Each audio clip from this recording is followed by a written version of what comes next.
Já reparou como alguns jogos conseguem causar uma sensação estranha sem precisar recorrer a sustos? Você entra naquele universo e poucos minutos depois começa a sentir que alguma coisa não está certa. As ruas estão vazias, os prédios parecem abandonados há anos, os poucos personagens que ainda existem naquele lugar agem como se tivessem desistido de mudar qualquer coisa, e aos poucos surge uma impressão difícil de ignorar, a de que aquele mundo está chegando ao fim.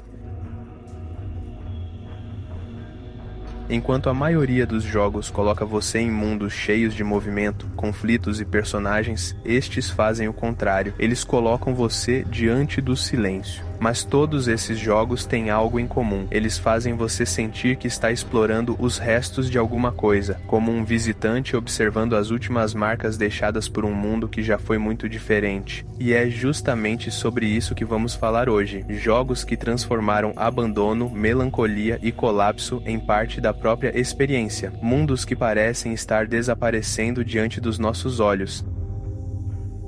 E talvez você se identifique com esse vídeo. Então, nesse exato momento, coloque um fone e me acompanhe.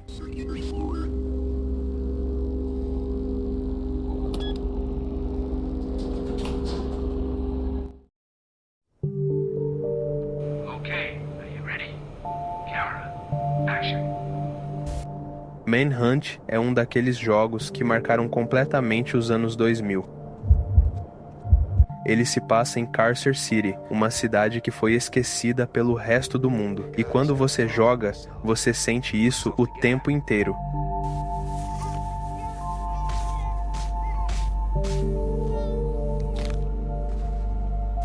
A história sugere que a cidade entrou em decadência depois de anos de violência extrema, corrupção e colapso social. Gangues controlam bairros inteiros, assassinos circulam livremente e praticamente não existe mais humanidade naquele lugar. E o ambiente deixa isso muito claro. Os becos são úmidos, sujos, escuros. As construções parecem abandonadas há anos. As luzes falham o tempo todo. E tudo transmite uma sensação muito pesada de abandono urbano.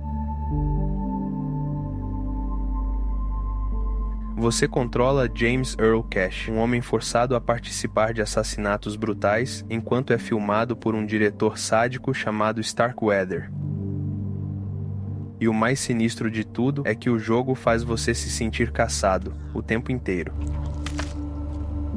Sobreviver significa depender das sombras. Você se esconde, observa inimigos de longe, cria emboscadas e elimina pessoas silenciosamente. E isso cria uma tensão absurda. E diferente de muitos jogos de terror, aqui não existe nada sobrenatural. O terror vem das próprias pessoas. São seres humanos completamente destruídos mentalmente. Outra coisa que sempre me marcou muito em Manhunt é a sensação de solidão. Parece que o jogo quer que você fique inquieto o tempo todo. A estética VHS, as câmeras tremendo, os chiados durante as execuções. Tudo isso passa uma sensação muito específica dos anos 2000.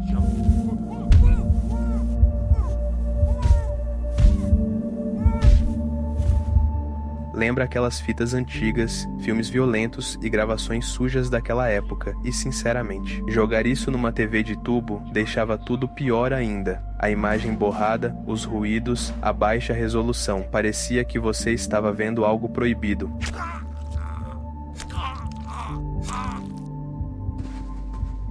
Carcer City é basicamente um mundo onde a civilização entrou em colapso moral, um lugar tomado por violência, decadência e silêncio, onde qualquer erro ou pisar em falso pode ser fatal.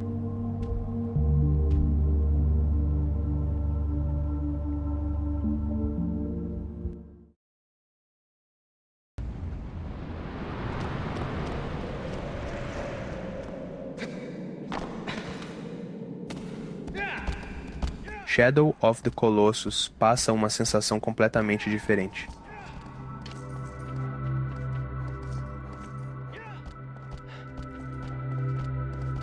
Enquanto Manhunt é agressivo e sufocante, Shadow of the Colossus é vazio. Você entra naquele mundo e sente uma solidão absurda.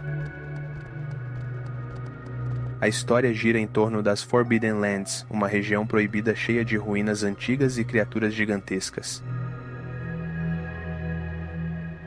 E o jogo faz parecer que uma civilização enorme existiu ali no passado, mas desapareceu há muito tempo. Você joga como Wander, um garoto que invade essas terras tentando reviver uma garota chamada Mono.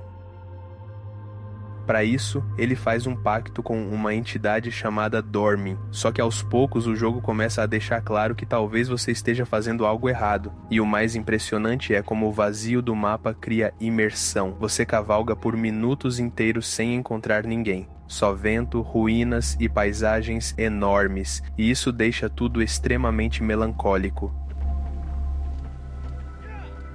E então surgem os Colossos, criaturas gigantescas que parecem fazer parte daquele mundo antigo. E o mais curioso é que muitos deles nem parecem agressivos no começo. Alguns só observam você, outros parecem estar dormindo há séculos, e isso faz cada batalha parecer triste. Porque conforme você derrota os Colossos, o mundo parece ficar ainda mais silencioso, como se você estivesse destruindo as últimas coisas vivas daquele lugar.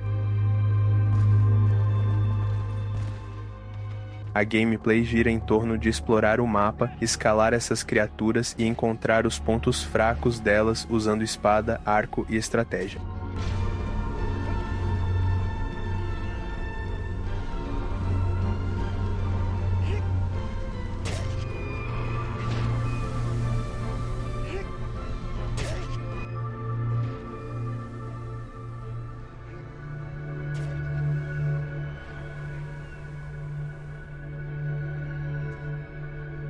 Shadow of the Colossus sempre passa aquela sensação estranha de culpa, como se o jogo estivesse ao tempo todo perguntando se você realmente deveria estar fazendo aquilo.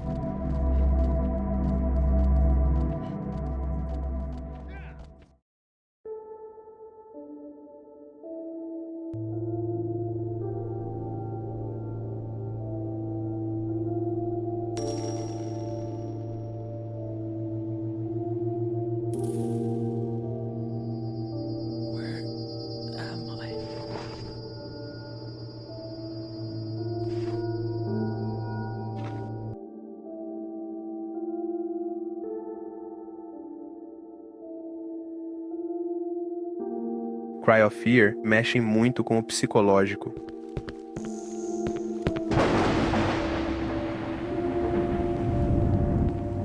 Você acompanha Simon Henriksson, um jovem sueco solitário e deprimido que acorda em uma cidade vazia depois de sofrer um acidente.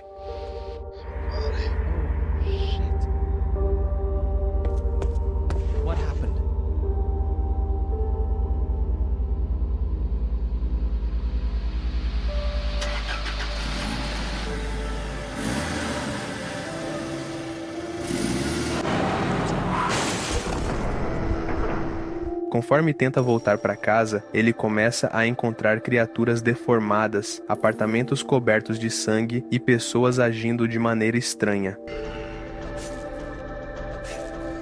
Você percebe que aquele mundo não parece totalmente real, e é aí que o jogo fica pesado.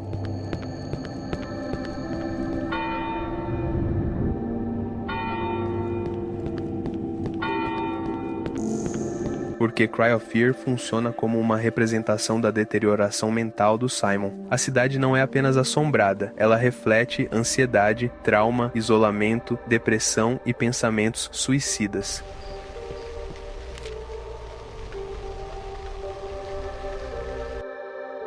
Os monstros representam partes da mente dele, e o jogo transmite isso o tempo inteiro. E o mais impressionante é como o jogo usa a solidão para criar medo. Você passa boa parte do tempo completamente sozinho. O sound design também é um dos grandes motivos pelos quais tantas pessoas consideram Cry of Fear traumatizante.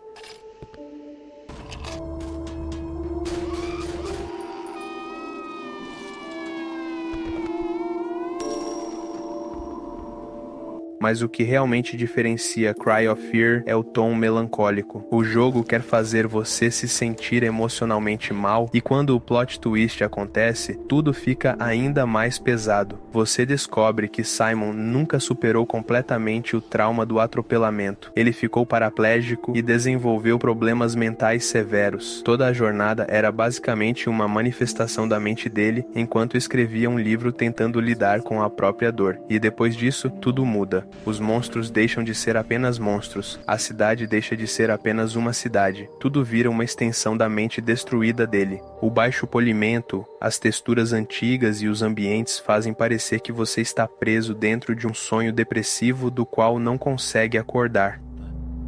Sophie? What the hell are you doing here? Oh, hi, Simon. What? I don't understand anything now.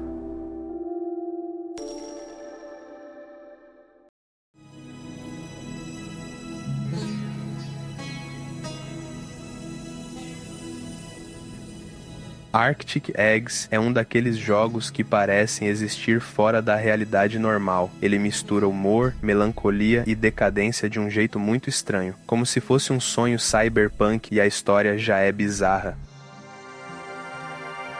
Você joga como um homem conhecido como Poultry Peddler, uma espécie de cozinheiro de ovos que foi punido por crimes esquecidos e rebaixado socialmente. Agora, ele vaga por uma cidade congelada e quase pós-apocalíptica, preparando comida para pessoas completamente estranhas.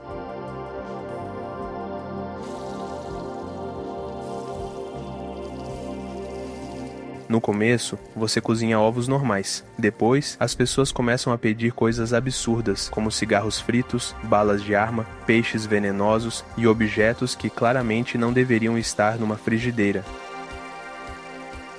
O jogo inteiro gira em torno de conversar com pessoas enquanto você tenta fritar ovos em plataformas improvisadas. E por mais absurdo que isso pareça, funciona muito bem. O cenário mistura brutalismo soviético, cyberpunk, áreas industriais e ambientes liminais. Tudo parece velho e enferrujado. As construções são enormes, apertadas e cheias de fumaça. O céu quase nunca transmite vida. Parece um mundo que já passou do ponto de salvação, e o jogo mistura banalidade com crise existencial de uma forma muito interessante. Os NPCs falam sobre vícios, vazio emocional, rotina e sobrevivência, enquanto pedem comida para você.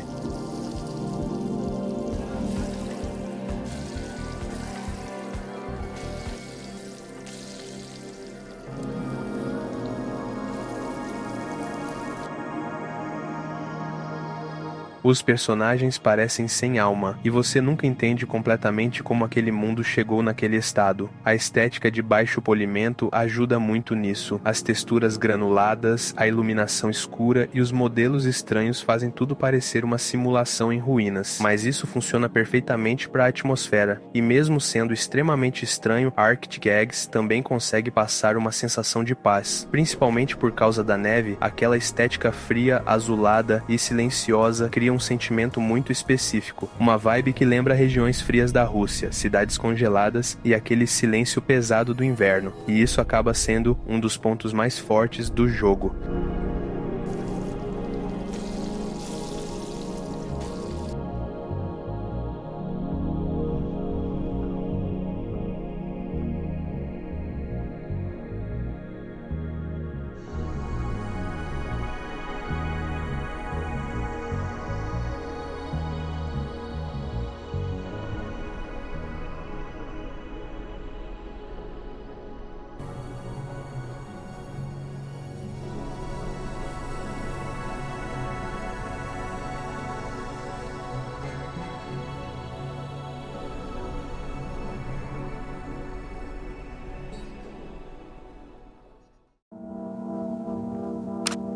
Galera, eu fiz esse vídeo com a intenção de explorar esses mundos e as diferentes sensações que eles conseguem transmitir.